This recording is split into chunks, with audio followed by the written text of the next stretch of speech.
कहानी की शुरुआत में ही हम मेघना सरकार नाम की एक लड़की को देखते हैं। मेघना की माँ की मौत हो चुकी थी और वो अपने माँ को बहुत मिस किया करती थी। यहाँ तक कि मेघना के माँ के फेवरेट सिंगर सिद्धार्थ रॉय की हर शो मेघना अटेंड किया करती थी और मेघना को लगता था कि सिद्धार्थ रॉय के गानों में ही उसकी माँ कहीं न कहीं जिंदा है। तो दूसरी तरफ हम देखते हैं कि मेघना के माँ की मौत के बाद मेघना के पिता डॉक्टर चित्तरंजन बासु दूसरी शादी करते हैं और उनकी वाइफ का नाम था निहारिका बासु। और इस बात से मेघना बहुत हर्ट हुई थी और इसीलिए मेघना अपने पेरेंट्स के साथ नहीं रहती थी बल्कि एक अलग फ्लैट में रहती थी। और मेघना अपने फादर के नहीं बल्कि अपने माँ का सरनेम यूज करती थी। इसके बाद हम देखते हैं कि मेघना के बचपन के बेस्ट फ्रेंड शांतनु के साथ मेघना की कुछ ही दिन में शादी होने वाली थी। और एक दिन मेघना सिंगर सिद्धार्थ रॉय की एक शो अटेंड करने के लिए जाती है और वहीं पर ही वो शांतनु को किसी और लड़की के साथ देख लेती है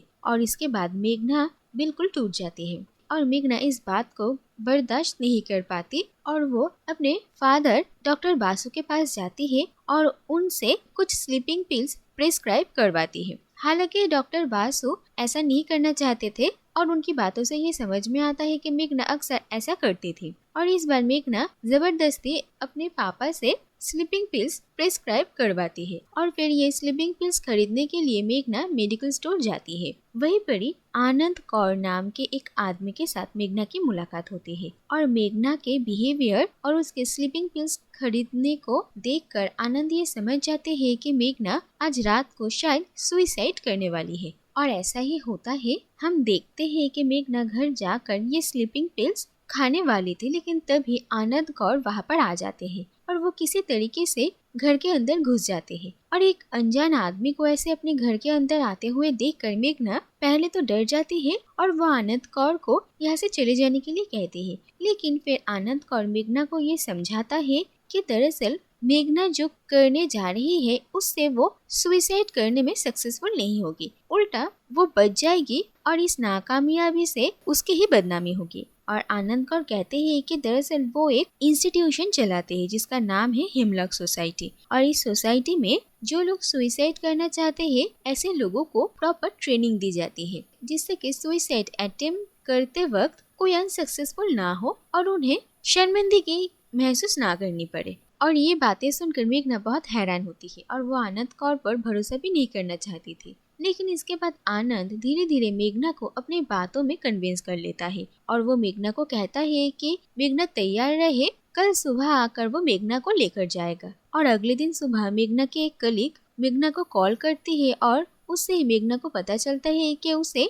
उसके जॉब से फायर कर दिया गया है। और ये बात सुनकर मेघना और भी ज्यादा परेशान हो जाती है। फिर आनंद कौर आता है और मेघना अपने फादर के लिए एक नोट छोड़कर आनंद के साथ एक हफ्ते के लिए चली जाती है। और जाते हुए आनंद अपने इंस्टीट्यूशन के बारे में बहुत कुछ मेघना को बताता है और फिर मेघना देखती है कि ये इंस्टीट्यूशन शहर से काफी दूर एक फिल्म स्टूडियो में है। और हिमलक सोसाइटी पहुंचकर मेघना देखती है कि यहाँ पर उसके जैसे ही बहुत सारे लोग हैं जो कि एक परफेक्ट सुसाइड करने की ट्रेनिंग लेने के लिए आए हैं। और इसके बाद इन सब को इनके टीचर्स के साथ इंट्रोड्यूस किया जाता है जो कि सुसाइड करने के अलग अलग डिपार्टमेंट में एक्सपर्ट है और ये सारे टीचर्स ही यहाँ के सारे स्टूडेंट्स की क्लास लेंगे। और इसके बाद मेघना एक एक करके सारे क्लासेस अटेंड करती है और ये देखा जाता है कि मेघना के साथ बाकी सब भी ऐसे अलग अलग टेक्निक से सुसाइड करने का एक्सपीरियंस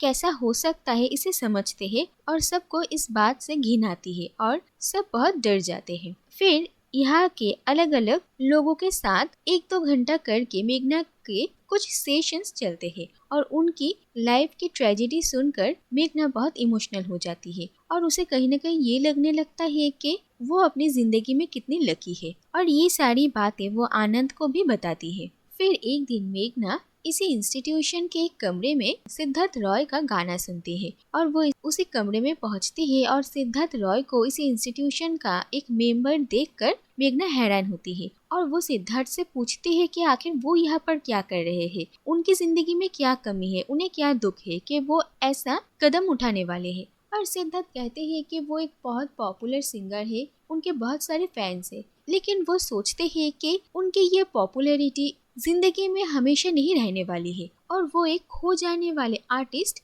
नहीं बनना चाहते हैं। इसीलिए ऐसे ही फेमस रहते हुए ही वो अपनी जिंदगी से छुट्टी चाहते हैं। और ये सारी बातें मेघना को समझ में नहीं आ रही थी और मेघना सिद्धार्थ को समझाती है कि उनके गाना उसके लिए कितना स्पेशल है। उसकी माँ सिद्धार्थ रॉय के गाने कितना पसंद करती है और मेघना ये भी कहती है कि उनके गानों में ही मेघना की माँ जिंदा है और उनकी बहुत सारी मेमोरीज जुड़ी हुई है। लेकिन सिद्धार्थ रॉय मेघना से उल्टा कहते हैं कि मेघना की माँ की असली मेमोरी तो वो खुद है और वो खुद एक ऐसा कदम उठाने वाली है और वो दूसरों को रोक रही है। और ये सारी बातें सुनकर मेघना के पास इनका कोई जवाब नहीं होता। दूसरी तरफ हम देखते हैं कि मेघना के पेरेंट्स मेघना को कांस्टेंट कॉल करते हैं, लेकिन मेघना उनका फोन रिसीव नहीं करती। और इसके बाद मेघना के फादर उसके घर आते हैं और उन्हें मेघना का वही नोट मिलता है, जिससे कि वो काफी परेशान हो जाते हैं। और इसके बाद वो लोग पुलिस को इन्फॉर्म करते हैं और सभी मेघना को ढूंढने की बहुत कोशिश करते हैं,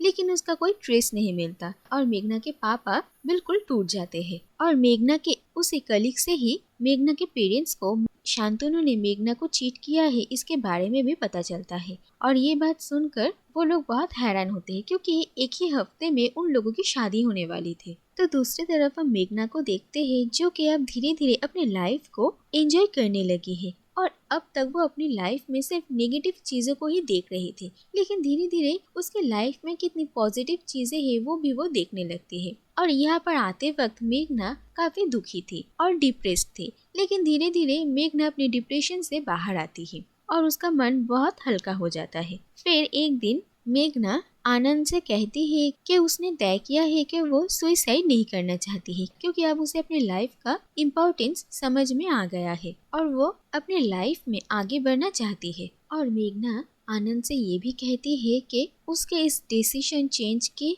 एक और वजह आनंद भी है, क्योंकि मेघना ने ये रियलाइज किया है कि वो आनंद से प्यार करती है। और इस बात से मेघना ज्यादा हैरान भी नहीं है। हो सकता है वो आनंद को बहुत ही कम दिन जानती है, लेकिन इससे पहले उसने जिससे प्यार किया, जिस पर भरोसा किया, उसे वो बचपन से जानती थी। 14 साल का रिश्ता था उनका, लेकिन फिर भी उस इंसान को वो अच्छे से पहचान ही नहीं पाई। और अपने माँ के बाद जिस इंसान से उसने सबसे ज्यादा प्यार किया, उसी इंसान ने उसे धोखा दे दिया है। और इसीलिए इतनी आसानी से मेघना अपनी दिल की बात आनंद को कह पाती है। लेकिन आनंद मेघना को कहता है कि उसे एक मेडिकल कंडीशन है, जिसके वजह से वो अब सिर्फ 2 साल तक ही जिंदा रह सकता है और इसीलिए उन दोनों का कोई रिलेशनशिप पॉसिबल नहीं है। और ये बात सुनकर मेघना को बहुत बुरा लगता है।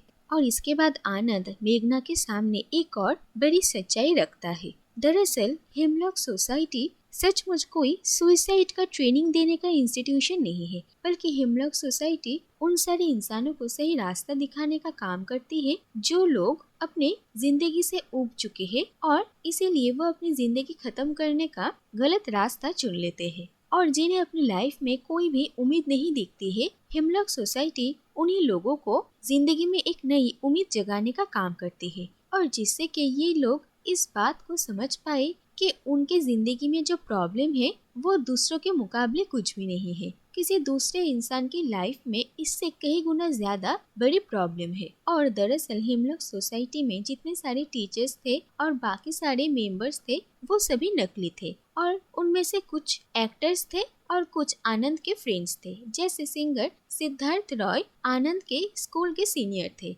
और आनंद को ये पता था कि मेघना सिद्धार्थ रॉय को कितना मानती है और इसीलिए उसने सिद्धार्थ को यहाँ पर आकर उसकी हेल्प करने के लिए रिक्वेस्ट किया था। और ये सारी बातें सुनकर मेघना बहुत हैरान होती है, लेकिन वो आनंद को कहती है कि वो उस पर नाराज नहीं है और ना ही तो सच्चाई जानने के बाद वो अपना फैसला बदलने वाली है। और इसके बाद मेघना हेमलॉक सोसाइटी छोड़कर चली जाती है और फिर वो अपने फादर से मिलने जाती है और मेघना को इतने दिनों बाद देखकर उसके पेरेंट्स बहुत खुश होते हैं। इसके बाद हम देखते हैं कि 6 महीने बीत चुके हैं और हम देखते हैं कि मेघना अब अपनी लाइफ में स्टेबल है और उसके पेरेंट्स के साथ भी उसका रिलेशन धीरे धीरे सुधर रहा था। लेकिन इसके बाद ही हम देखते हैं कि सिद्धार्थ रॉय मेघना को कॉल करते हैं और वो मेघना को कहते हैं कि आनंद की तबीयत बहुत खराब है। और ये बात सुनकर ही मेघना अपने पेरेंट्स के साथ आनंद से हॉस्पिटल मिलने के लिए जाती है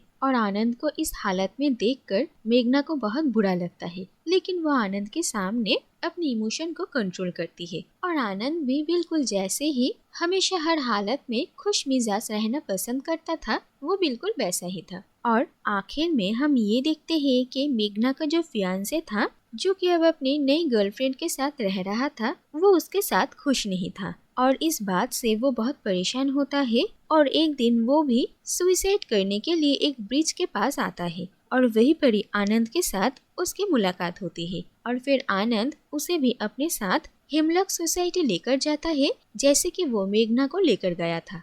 और इसी के साथ ही ये कहानी यहीं पर ही खत्म हो जाती है।